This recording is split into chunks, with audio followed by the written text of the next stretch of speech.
Firman Tuhan hari 165 tahun 2024, Injil Lukas pasal 15 ayat 7, perikop domba yang hilang ditemukan kembali. Sehingga dengan pertobatan seseorang, masyarakat sorga sangat bersukacita. Firman Tuhan pada hari ini, hari yang ke-165 tahun 2024, tanggal 13 Juni, adalah diambil dari Injil Lukas pasal 15 ayat yang ke-7 dengan perikopnya domba yang hilang. Sebagai nats atau ayat inti adalah sebagai berikut: Aku berkata kepadamu,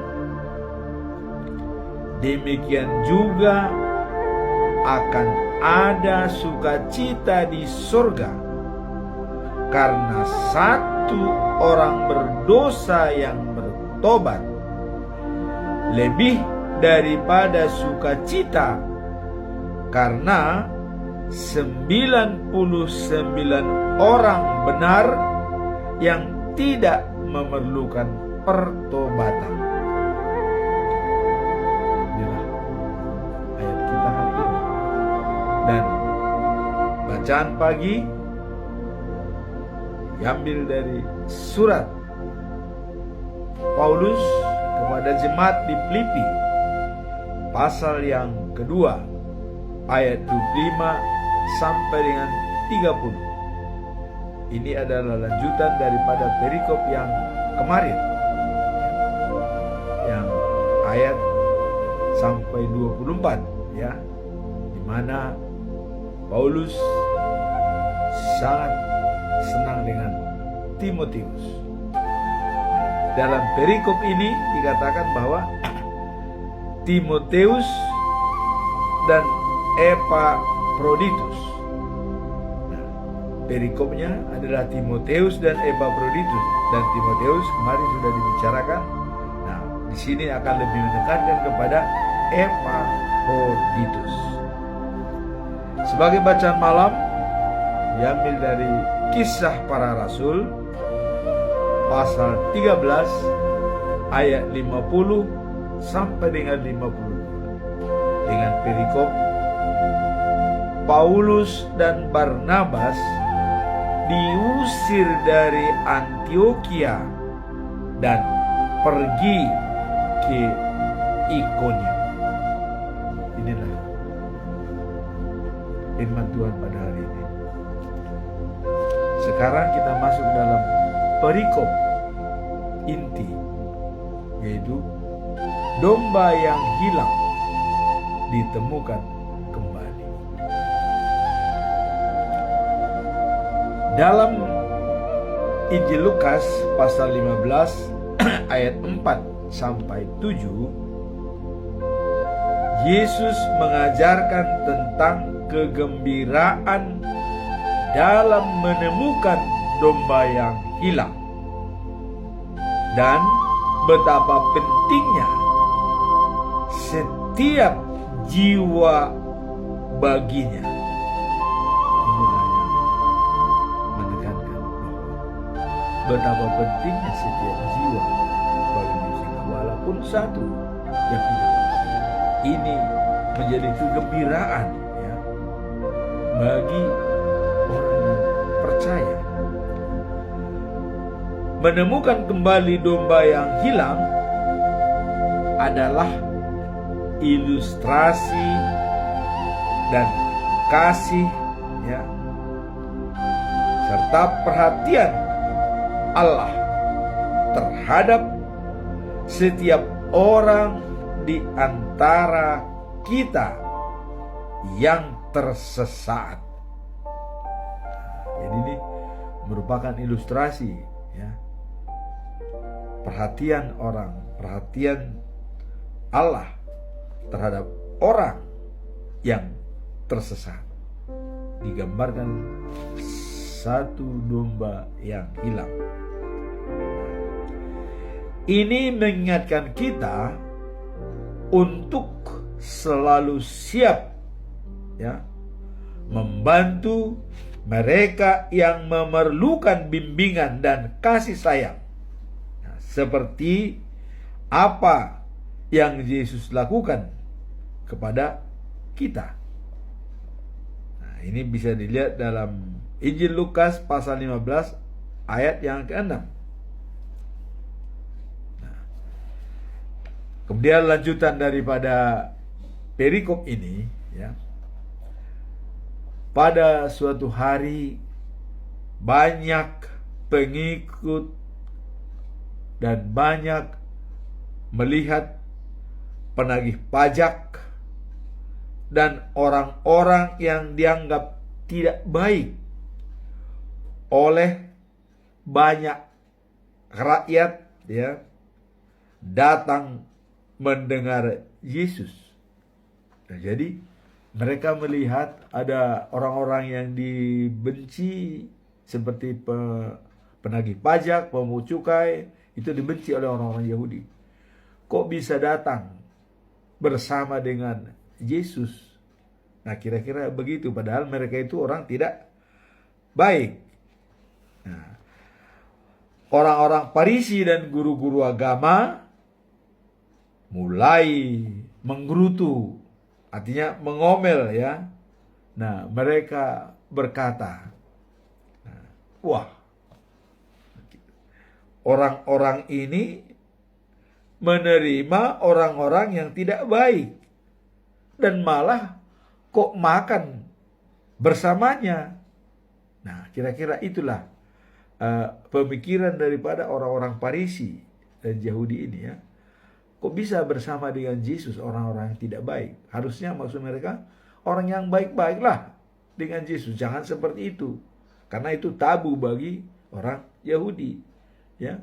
Kalau orang tidak baik bergaul dengan orang baik, itu dianggap kurang senonoh lah di Yahudi, ya. Nah, kemudian setelah Yesus melihat pikiran daripada orang-orang tersebut, ya, dengan Yesus bisa makan bersama dengan orang pemungut cukai dan orang-orang yang mungkin tidak baik di mata oleh orang Yahudi, ya, tapi Yesus kepada mereka lah dia datang. Nah, maka dia membuat suatu perumpamaan, ya. Andai kata Yesus, seorang, ya, dari kalian mempunyai 100 ekor domba. Jadi ada 100 ekor domba.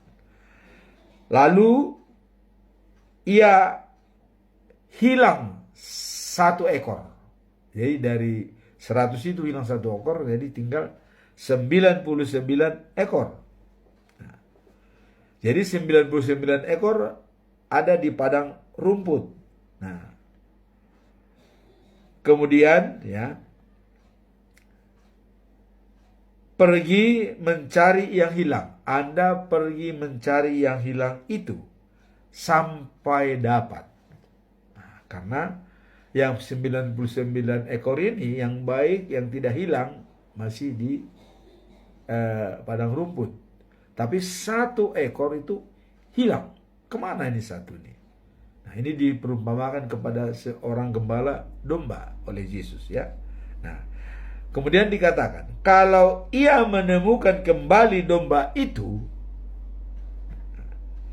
ia begitu gembira sehingga, ya, dipikulnya, dibawa domba itu, dan dia bersenang, diberitahukan kepada orang lain, waduh, domba saya sudah ketemu, syukur, alhamdulillah, ya, terima kasih, katanya, dombanya sudah ketemu, dipikul, ya. Nah, lalu membawanya pulang. Nah, kemudian ia memanggil kawan-kawan dari tetangganya dan berkata, mari kita bergembira, domba yang hilang sudah kutemukan kembali. Nah, sehingga mereka bergembira dengan tetangga-tetangganya. Nah, begitulah juga di surga, ya. Ada kegembiraan yang lebih besar atas satu orang berdosa yang bertobat, dan daripada atas 99 orang yang sudah baik dan tidak perlu bertobat. Jadi yang sudah baik itu ya sudah jelas teman Tuhan. Tapi ada satu orang yang hilang itu, yang kembali bertobat. Nah, itulah yang dikatakan Yesus sangat diperlukan.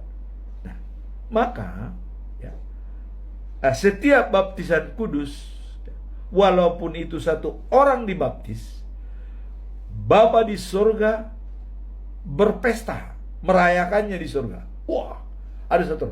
Misalnya anak bayi ya yang dilahirkan dan setelah dia 6 bulan atau beberapa minggu dibaptis, Allah itu bergembira.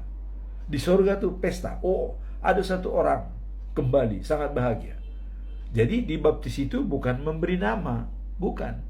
Dia dosanya dihapuskan dan dia menjadi terdaftar dalam kerajaan surga. Jadi penduduk surga ada satu terdaftar. Itulah bahagianya Tuhan di surga apabila ada orang bertobat. Nah, jadi ini Yesus mengatakan ya bahwa dengan pertobatan satu orang itu, surga itu bersuka cita. Nah, maka inilah maksud perikop dari ayat hari ini yang kita baca tadi. Dikatakan bahwa aku berkata kepadamu, demikian juga akan ada sukacita di sorga karena satu orang berdosa yang bertobat, lebih daripada sukacita karena 99 orang benar yang tidak memerlukan pertobatan. Jadi walaupun satu ini lebih baik ya, bagi Tuhan. Nah, jadi makanya walaupun tadi Yahudi membencinya karena bersama dengan orang-orang yang berdosa, yang pemungut cukai ya, Yesus mengatakan lebih baik karena dia datang ke dunia ini adalah untuk melihat orang yang berdosa, dan dokter mengobati orang yang sakit, bukan mengobati orang yang sehat. Kalau yang sudah sehat tidak perlu dokter, tapi yang sakit itulah perlu dokter. Itulah kira-kira inti daripada perikop hari ini. Nah, kemudian kita melihat bacaan pagi ya. Bacaan pagi yang diambil dari surat Paulus ya ke jemaat Filipi. Karena Filipi ini adalah jemaat yang didirikan oleh Paulus. Jadi pasal yang kedua ayat 25 sampai 30 ini lanjutan. Jadi di sini ya, kalau kemarin itu Timoteus ya diperbincangkan. Kalau di sini Epafroditus. Nah, dalam perikop ini ada lanjutan dari ayat yang kemarin. Ya. Jadi Paulus kemarin mengutus Timoteus, sekarang pertanyaan bagi kita. Siapa Epafroditus? Ini yang menjadi perlu kita lihat dalam perikop ini. Nah, Epafroditus adalah seorang sahabat seiman yang setia dari Rasul Paulus ya, yang memberikan dukungan dan pelayanan yang luar biasa bagi gereja. Jadi Epafroditus ini adalah orang yang baik, yang setia melayani untuk gereja. Dia adalah contoh kerendahan hati dan kesetiaan dalam pelayanan Tuhan. Jadi Epafroditus ini merupakan suatu seorang yang menjadi role model dalam kerendahan hati dan kesetiaan dalam pelayanan Tuhan. Epafroditus disebutkan dalam surat Paulus kepada jemaat di Filipi, di mana dia dikirim oleh jemaat untuk merawat Paulus selama di penjara. Jadi Epafroditus ini sebenarnya adalah jemaat yang ada di Filipi. Nah, begitu mendengar mereka Paulus ada di penjara, maka jemaat yang ada di Filipi mengirim Epaphroditus untuk merawat Paulus selama di penjara. Ya.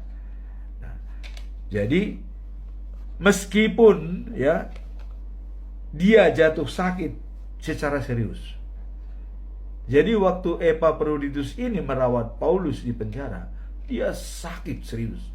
Hampir mati dia sakit. Ya, hampir mati.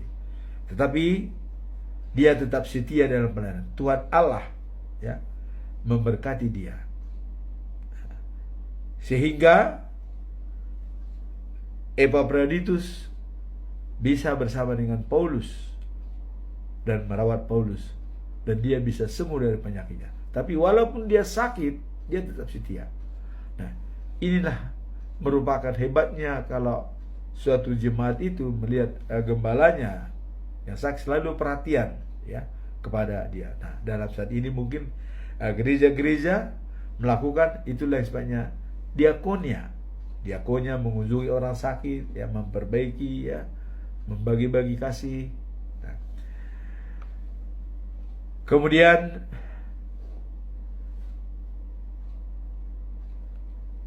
kebenarannya dalam menghadapi tantangan, ya, adalah inspirasi bagi kita untuk tetap setia dan tidak mengenal lelah dalam melayani Tuhan dan sesama. Jadi digambarkan oleh Epaphroditus ini melayani Paulus yang di penjara walaupun dia sakit.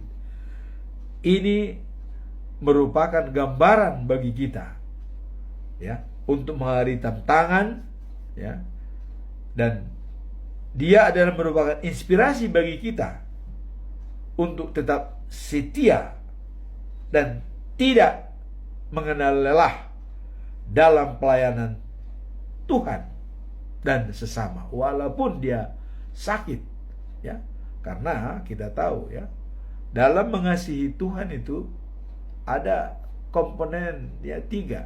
Dari segenap jiwa, dari segenap hati, dari segenap kekuatan. Kalau kekuatan kita sakit, jiwa dan hati tidak sakit, maka tetap, ya, memuji Tuhan. Ya, contoh seperti, ya, Ayub, dia sakit, badannya hampir habis, tapi dia tetap memuji Tuhan. Ya.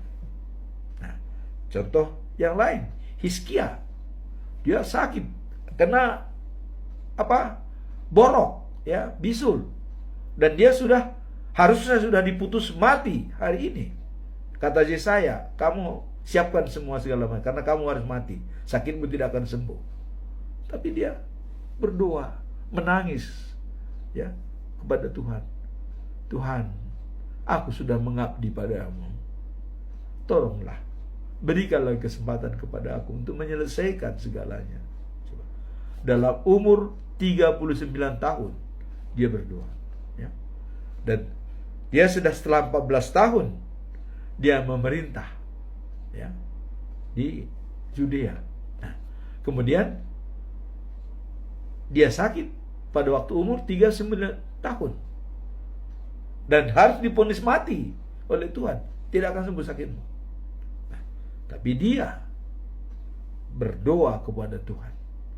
Ingatlah Tuhan pengabdianku, aku selalu setia kepadamu, katanya. Coba. Jaminan dari Tuhan. Sampai matahari mundur 10 derajat, ya kan? Tanda-tanda bahwa umur Hizkia akan diperpanjang 15 tahun. Ya. Nah, sehingga selama dia 15 tahun, Tuhan berfirman, aku tidak akan memberikan musuh untuk menyerang kamu. Kamu aman. Selama 15 tahun. Habis itu dia meninggal. Jadi bagi Tuhan, semua nyata. Jadi itu tadi makanya, kita sakit bukan alasan untuk tidak memuji Tuhan. Tidak. Jiwa kita masih sehat. Hati kita masih sehat. Kalau badan kita sakit, jiwa kita masih sehat. Kenapa? Jalan terus. Nah, kira-kira begitu. Nah, ini contoh role model ya dalam perikop ini, yang Epaphroditus ini, walaupun dia sakit membantu Paulus di penjara ya, di tahanan, dia tetap setia pada Tuhan. Nah, jadi dalam perikop ini Paulus mengatakan ya, saudara Epaphroditus yang kalian utus untuk membantu saya merasa perlu untuk menyuruh dia kembali kepadamu. Ia sudah mendampingi saya dalam pekerjaan penjagaan saya. Jadi Paulus mengirim surat kepada jemaat yang ada di Filipi. Dia akan mengutus kembali Epaphroditus yang kalian kirim ke saya, yang sudah membantu saya. Walaupun dia hampir mati ya, dia tetap sehat, dan saya juga sehat dengan adanya seperti itu. Nah, kemudian dikatakan juga bahwa ternyata Epaphroditus itu mungkin banyaklah curhat kepada Paulus ya. Setelah dia sembuh ya, dan Paulus sudah bisa berdiri sendiri, artinya tidak perlu ditemani. Nah, ia rindu katanya. Jadi Epaphroditus rindu sekali kepada saudara-saudara semuanya katanya. Kata Paulus ini, bukan Epaphroditus yang bilang, tapi Paulus, mungkin dia curhat kepada Paulus ya. Nah, dan ia gelisah katanya, karena kalian mendapat berita bahwa ia sakit.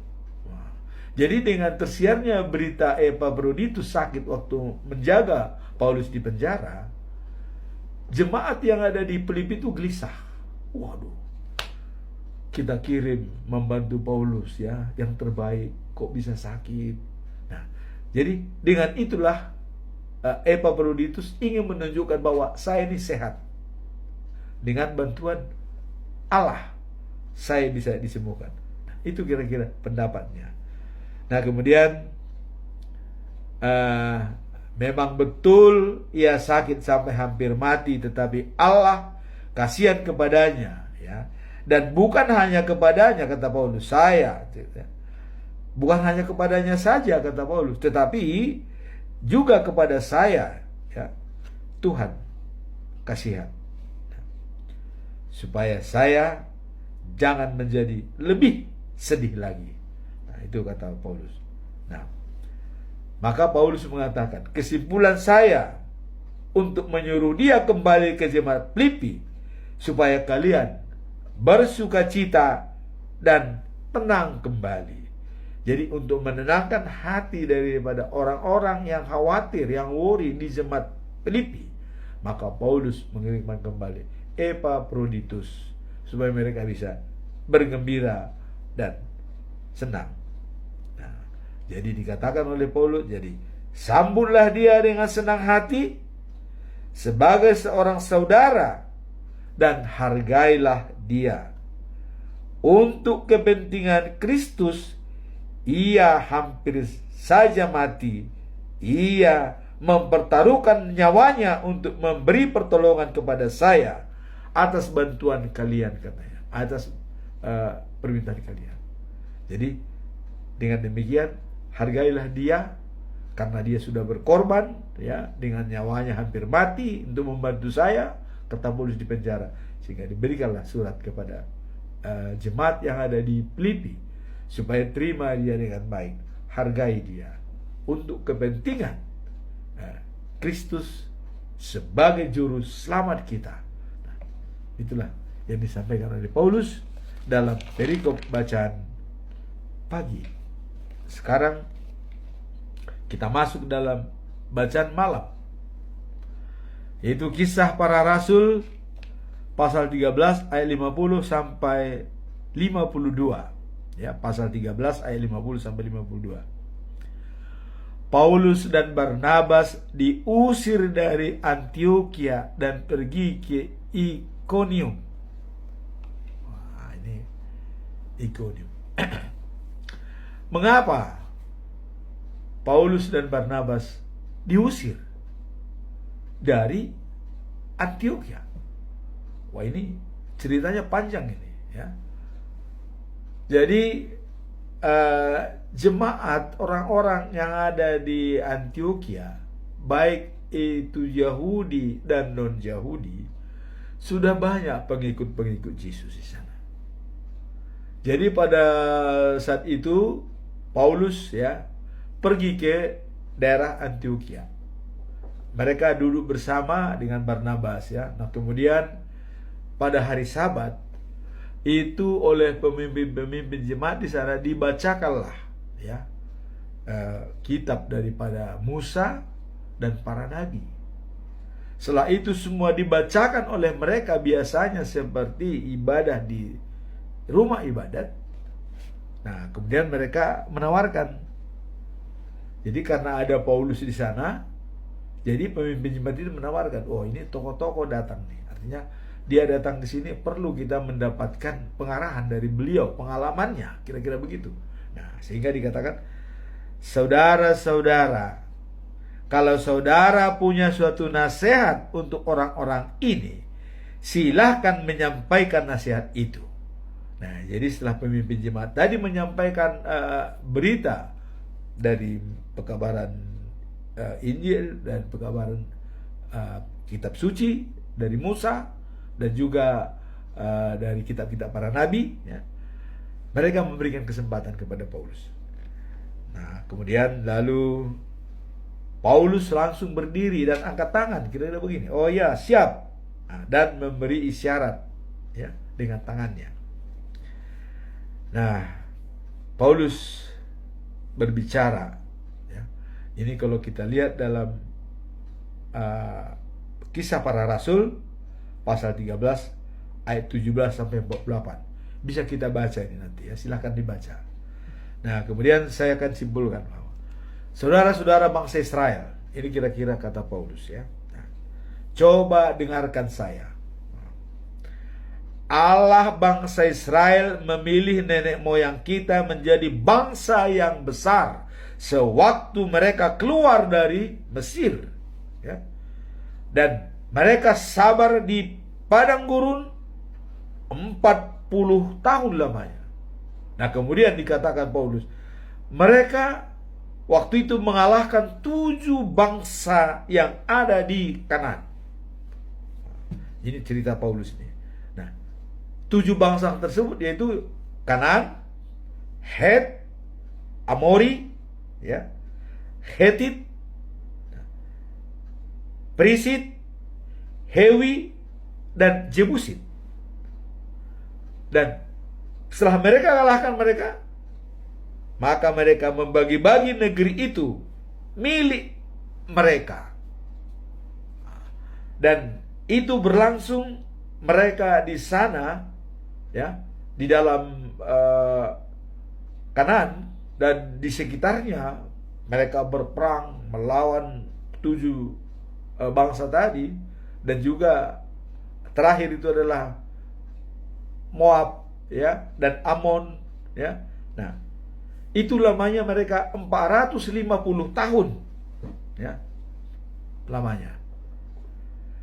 Nah, kemudian setelah pembagian tanah selesai, yang membagi tanah kita tahu itu adalah Joshua ya, yang membagi tanah diundi.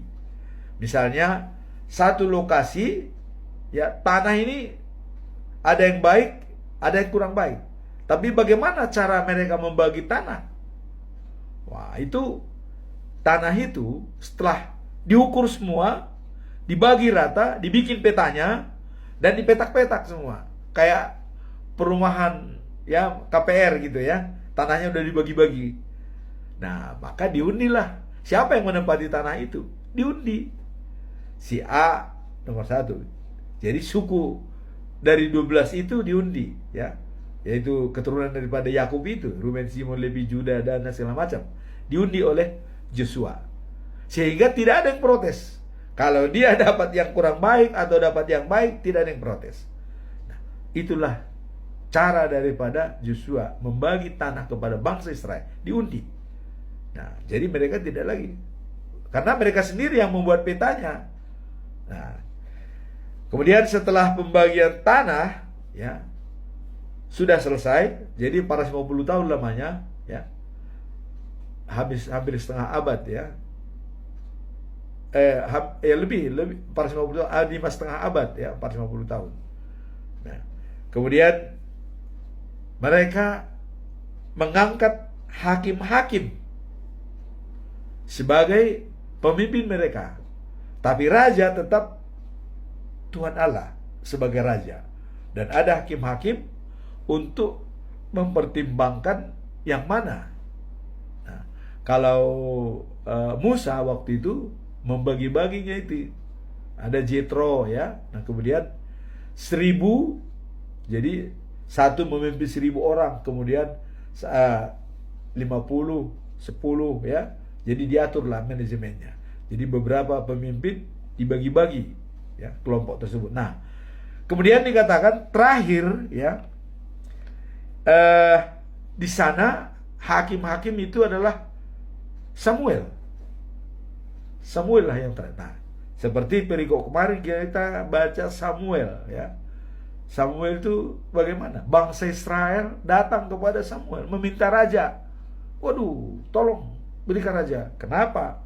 Karena orang-orang tua-tua Israel ini melihat bahwa anaknya Samuel 2 orang, ya, Joel dan Abika, ya, Abia, kurang baik karena menerima sogok dari masyarakat, ya, tidak adil, jadi kurang baik pada Israel. Maka mereka memilih raja.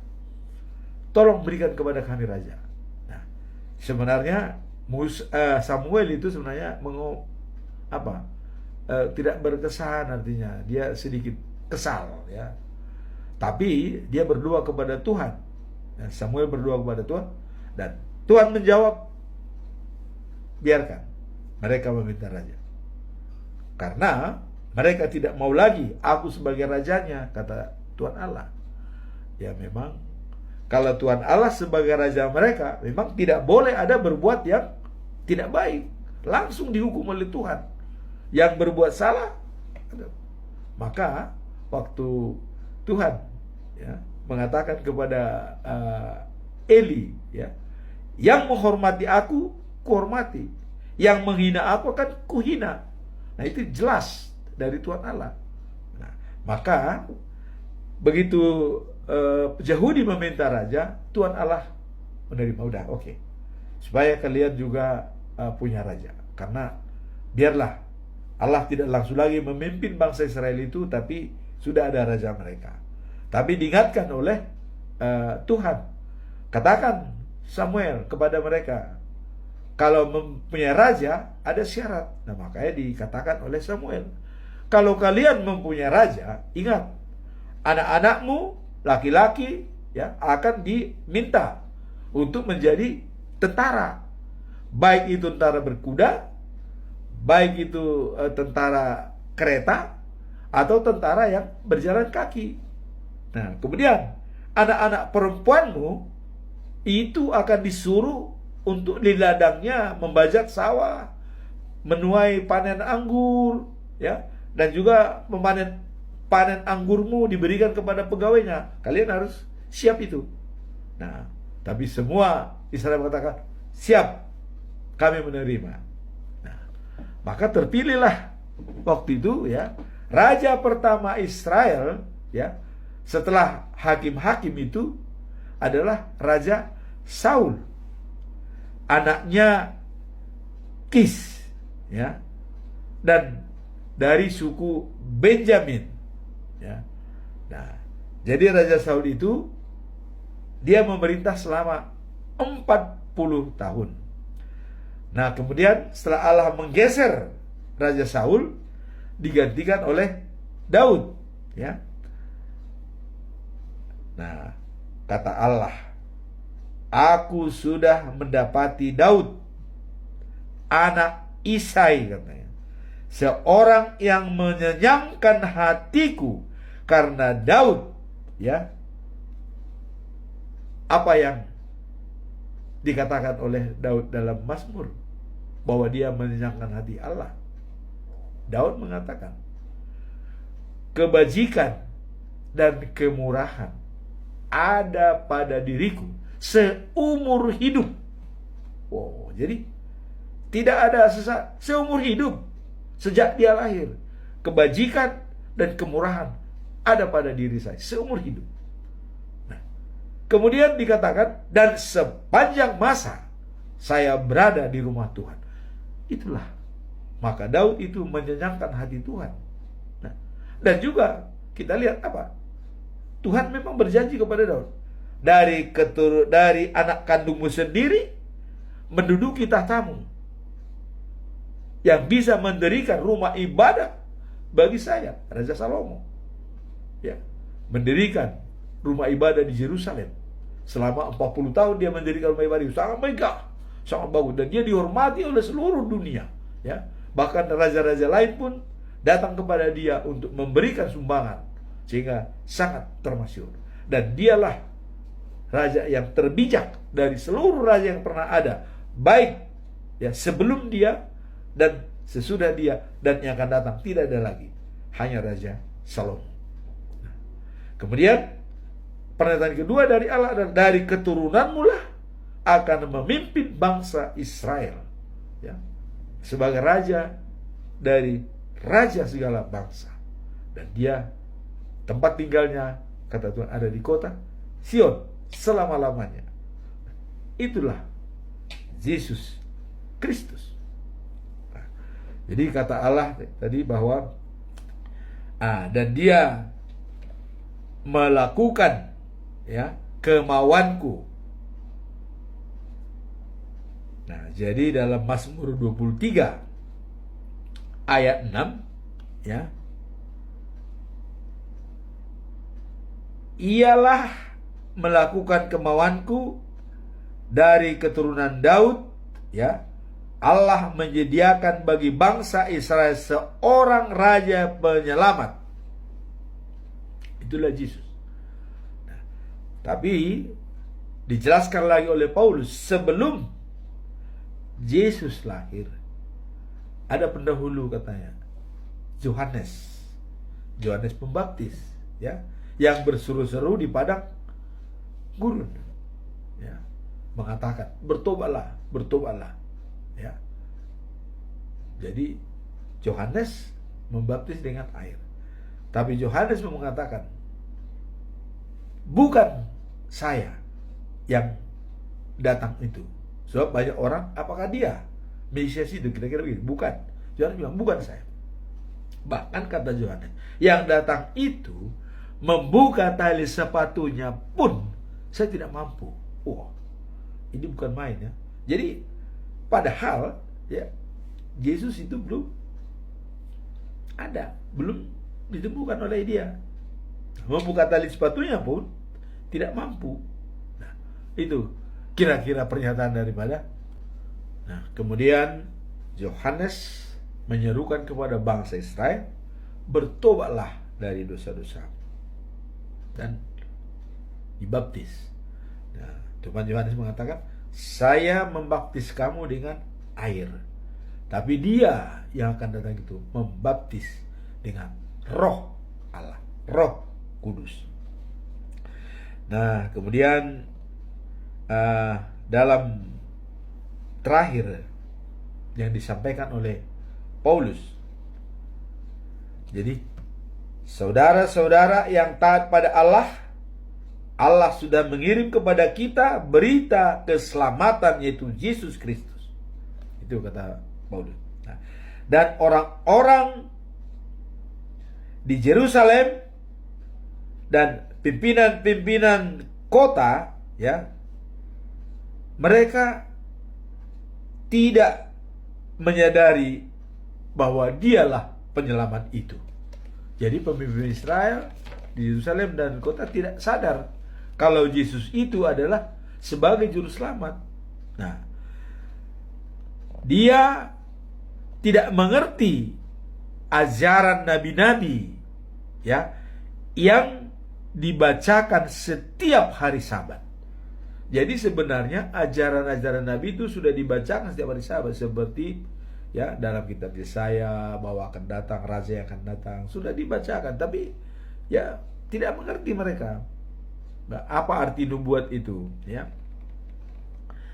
Nah, sehingga mereka menghukum Tuhan.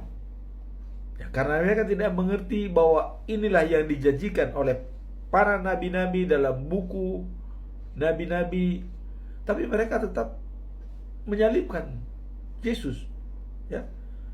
Nah, jadi wah, ini karena mereka makin gerah melihat pekerjaan Yesus, semakin banyak percaya kepada Dia, mengurangi, ya, guru-guru agama di Yahudi.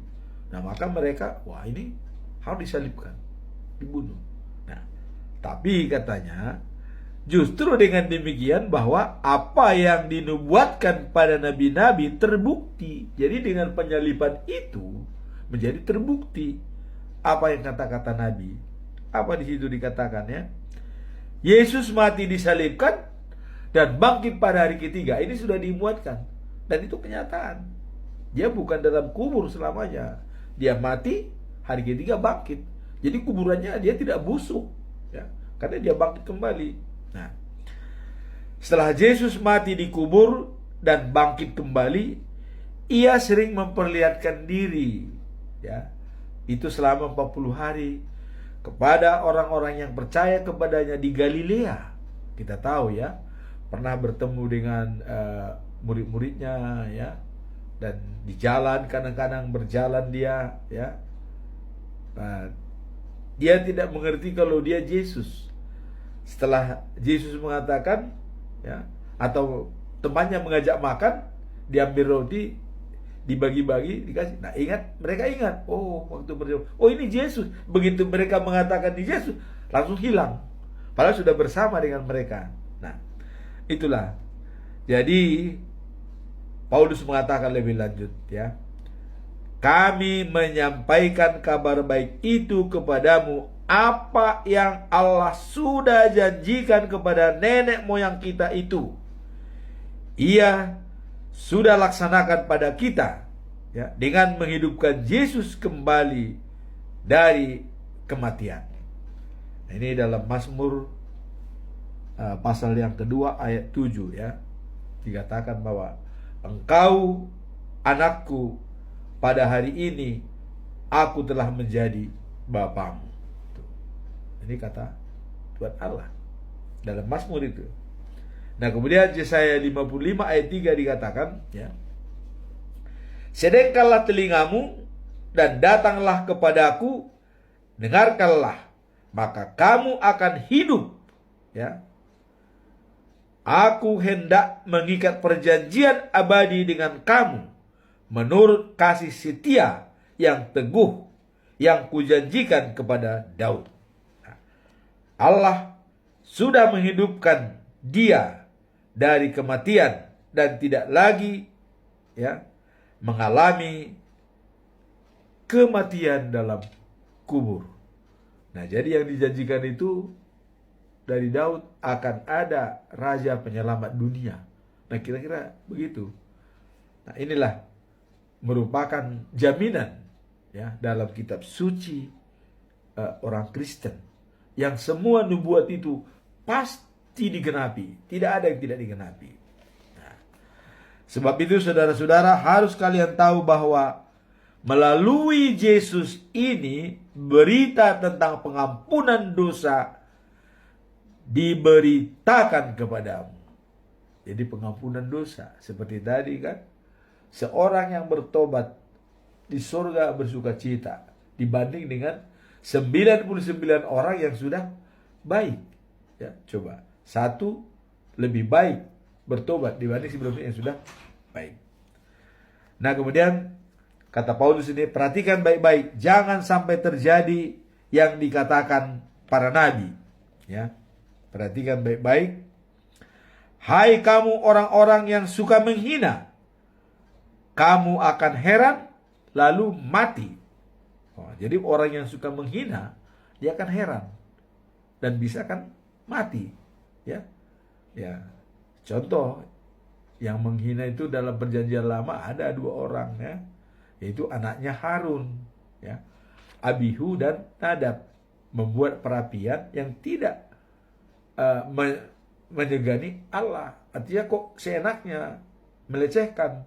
Sudah ada perapian kok dibikin perapian baru. Allah marah. Wah, ini dua orang anak ini menghina. Begitu dibikin bakaran dalam perapian yang dibuat, langsung api membakar kedua orang itu, meninggal ya. Akhirnya apa? Harun dan Musa bersedih. Datang Musa, ya itulah ya. Kalau kita tidak menghormati Tuhan, ini jadinya katanya. Padahal itu imam mereka itu sudah memakai baju efod yang melayani ya. Sudah pakai baju seperti pendeta pakai baju hitam ini ya. Sudah pakai. Kalau para ladang pakai baju putih itu sudah pakai baju efod dia. Tapi kok bisa mati? Kenapa? Menghina Allah. Jangan coba-coba menghina Allah atau melecehkan Tuhan. Akan mati. Nah, ini dikatakan tadi sebab ya. Perhatikan baik-baik, hai kamu orang-orang yang suka menghina. Kamu akan heran lalu mati. Wow. Ini dikatakan oleh Paulus ya. Nah, sebab pada zaman ini aku sedang melakukan sesuatu yang kamu sendiri tidak akan mempercayainya, meskipun ada orang yang menerangkannya kepadamu. Jadi rahasia Allah kepada orang berilmu itu tetap dirahasiakan. Tapi kepada orang yang miskin, dia terus terang.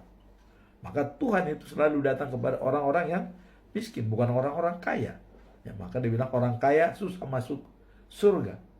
Nah, gitu kira-kira.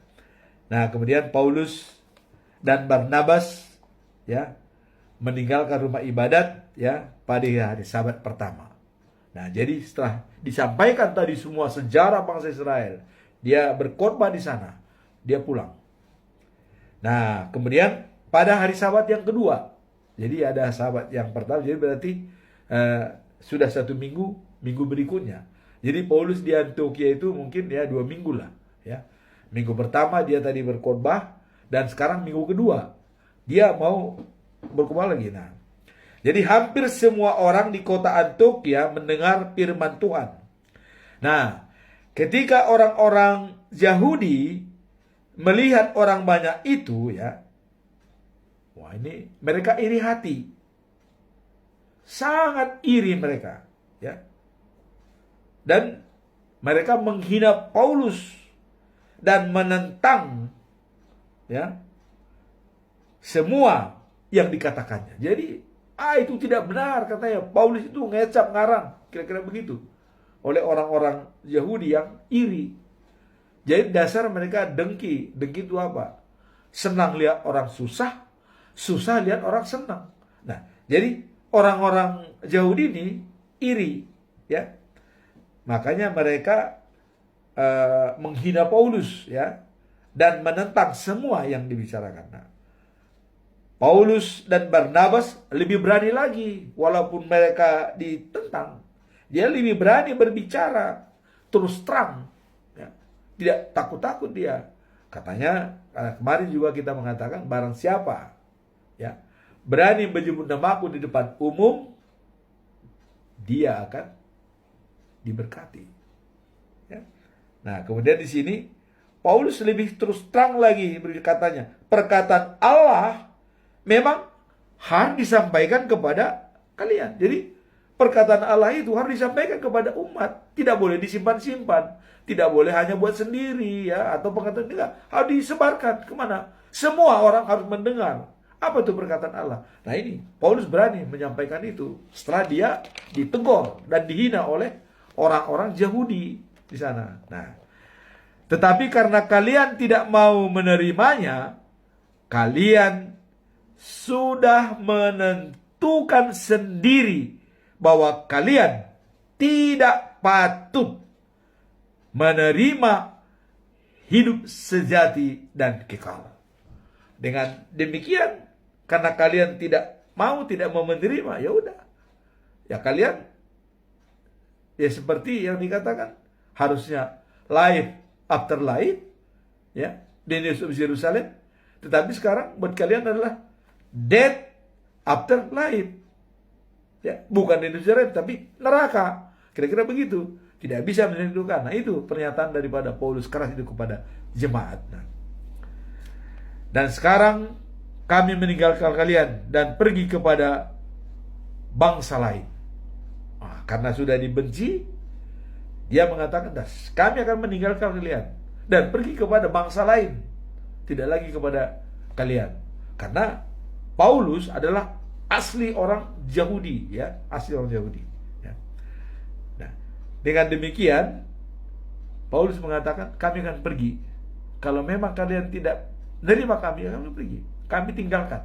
Kami pergi ke bangsa lain. Nah, sebab inilah perintah Tuhan pada kami, ya, dalam Yesaya 42 ayat 6 dan ayat 9. Aku sudah menemukan kamu menjadi suatu terang bagi orang-orang bangsa lain dan bukan Yahudi, supaya kamu mendatangkan keselamatan kepada seluruh dunia. Nah, jadi dengan demikian, karena ada tertulis dalam Yesaya pasal 42 ayat 6 dan pasal 49 ayat 6. Ya. Jadi 426, 496 sama-sama ayat 6 ya. Nah, aku sudah menemukan kamu menjadi suatu terang bagi orang-orang bangsa lain, ya, dan bukan Yahudi, supaya kamu mendatangkan keselamatan kepada seluruh dunia. Apa semboyan yang diberikan oleh Allah kepada Paulus? Habis gelap, terbitlah terang. Dan habis nama Saulus, muncul nama Paulus. Ya, dia sudah diberkati, dia sudah menjadi terang dunia. Nah, itu kira-kira. Nah, kemudian di sana ada bangsa-bangsa lain. Oh, mereka sangat senang, ya, yang bukan Yahudi, ya, mendengar hal itu sangat senang sekali. Oh, jadi seolah-olah bangsa lain itu ditinggikan. Nah, termasuk kita-kita ini yang bukan Yahudi, ya, termasuk di seluruh dunia yang bukan Yahudi. Sudah sampai ini kata-kata Paulus ini sudah nyata pada saat ini. Jadi dulu dinubuatkan oleh Yesaya, ya, pada abad yang kelima mungkin. Nah, sebelum Masehi, ya, sekarang sampai kepada kita. Ya, supaya bangsa-bangsa lain juga mendapatkan keselamatan di seluruh dunia, bukan di seluruh Israel, seluruh dunia. Nah, lalu memuji perkataan Tuhan, dari orang-orang itu percaya bersama Tuhan akan hidup kekal dan sejati. Jadi mereka percaya hidup kekal dan sejati. Nah, kemudian dan perkataan Tuhan tersebut kemana-mana di seluruh daerah itu. Tetapi, ini ingat, pembesar-pembesar, ya, kota itu, ya, dan wanita-wanita dari golongan orang-orang tinggi, ya, yang takut kepada Allah. Ini sudah takut nih, orang-orang pembesar dan wanita-wanita golongan tinggi yang sudah takut kepada Allah, ya, ini dihasut oleh orang-orang Yahudi, ya. Nah, mereka menciptakan dan menimbulkan permusuhan terhadap Paulus dan Barnabas. Diciptakan oleh mereka, dihasut. Wah, ini benar nih, nggak benar nih katanya. Sehingga jadi pembesar-pembesar Yahudi yang percaya kepada Tuhan dan wanita-wanita yang golongannya tinggi percaya sudah ikut Yesus dihasut. Nah, sehingga apa yang terjadi? Nah, dalam perikop inilah, ya, maka, ya, Paulus dan Barnabas diusir oleh mereka dari daerah itu, dari Antioquia, diusir. Ya. Tapi bagaimana Paulus dan Barnabas? Ya udah, tadi juga udah siap dia pergi, diusir. Akhirnya maka rasul-rasul itu mengebaskan kakinya, debunya ini, di apa debunya di bawah. Karena ini sudah pesan Yesus itu waktu itu. Kalau ada orang tidak menerima kamu, kau ketok pintunya, damai sejahtera, kamu tidak diterima, tidak boleh, udah, kebaskan kakimu, debu, pirpirkan debunya, tinggalkan. Ya.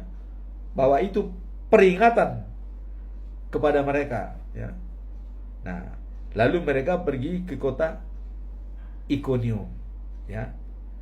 Tapi semua penghuni di Antioquia sangat gembira sudah, karena mereka sudah terhibur. Nah, sekarang mereka pergi ke kota Ikonium setelah dari Antioquia. Ya.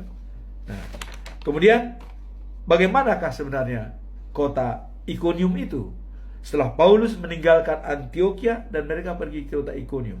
Nah, Ikonium terletak di wilayah Anatolia. Jadi kini dikenal sebagai kota Konya. Jadi itu kira-kira di Turki ya. Ikonium itu di Turki. Nah, kota ini memainkan peran penting dalam sejarah perjanjian lama Turki. Ya, itu tadinya merupakan peranan penting dalam perjanjian lama dan menjadi tempat terjadinya peristiwa-peristiwa penting dalam perjalanan Rasul Paulus, ya. Dalam kitab Rasul-Rasul atau Kisah Para Rasul pasal yang ke-14 ayat 1 sampai 7. Nah, itu seperti yang kita lihat sebelumnya, ya. Nah, kemudian perjalanan Paulus dan Barnabas, ya, banyak ditentang oleh Yahudi, ya. Tetapi mereka tetap setia dalam melayani Yahudi dan walaupun bukan Yahudi. Kemudian Paulus dan Barnabas terus memberitakan firman Tuhan walaupun mereka mendapat hasutan dan tantangan dari pembesar-pembesar Yahudi karena iri, dengki, ya, melihat jemaat semakin banyak ikut mereka dan percaya pada Tuhan Yesus Kristus sebagai Mesias dan Tuhan untuk menjamin hidup yang kekal. Nah, inilah firman Tuhan pada pagi hari ini yang bisa kita lihat. Dengan pertama tadi adalah domba yang hilang ditemukan kembali. Tuhan sangat senang, ya, dengan pertobatan. Nah, kemudian adalah tugas daripada Epaphroditus yang menemani Paulus, ya, yang sangat setia. Dan kemudian kita lihat terakhir perjalanan Paulus dan Barnabas di Antioquia yang penuh dengan tantangan, ya. Tapi cita-cita mereka mengabarkan Injil, kabar baik dari Tuhan, tidak terhambat, tetap berjalan. Semakin banyak orang percaya, semakin banyak orang pengikut Yesus Kristus. Semoga dengan ayat hari ini kita semakin diberkati dan semakin percaya kepada Tuhan sebagai juru selamat dan juru selamat dunia. Life after life, the news of Jerusalem. Amin. Tuhan memberkati kita.